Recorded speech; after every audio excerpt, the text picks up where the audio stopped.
I do think that, a leader really has to think about what their priorities are.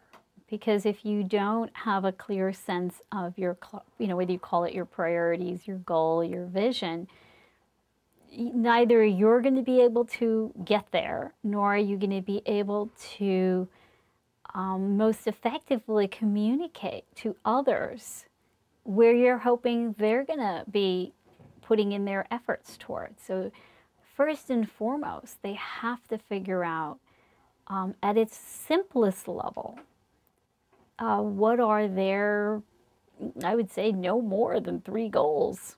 Really, I mean, that's a case where you really don't want to have a lot of choice. You really want, as much as possible, leave it to 3 or less goals, and now come up with a very clear vision or process by which everything and everyone can move towards that goal.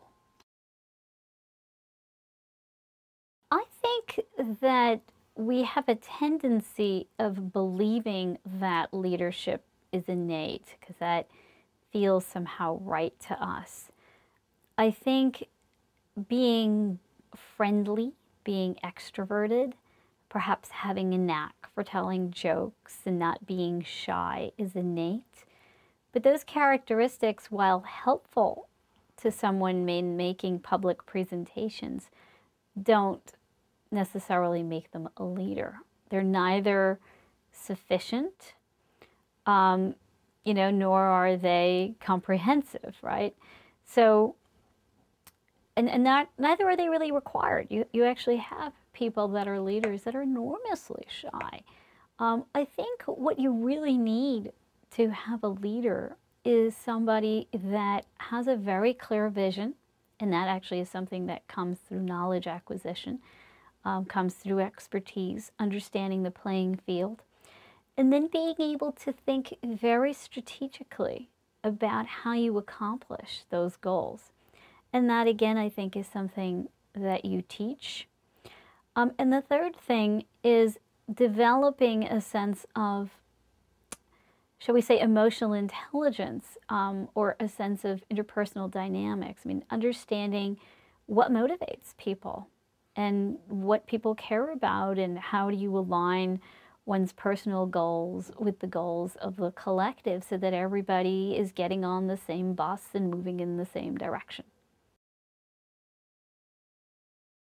I think the more we move away from this idea that there is one stereotypic face of a leader, that really charismatic, funny, old white guy image, the more we allow for more we say, look, leader is somebody who's effective.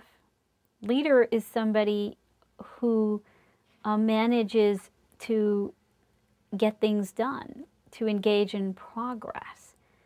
Then I think all bets are off as to what the height of that person has to be, what the gender of that person has to be, what the race of that person has to be. Narayan Murthy has been a very successful leader, not just in India, but in the world. I mean, here he is.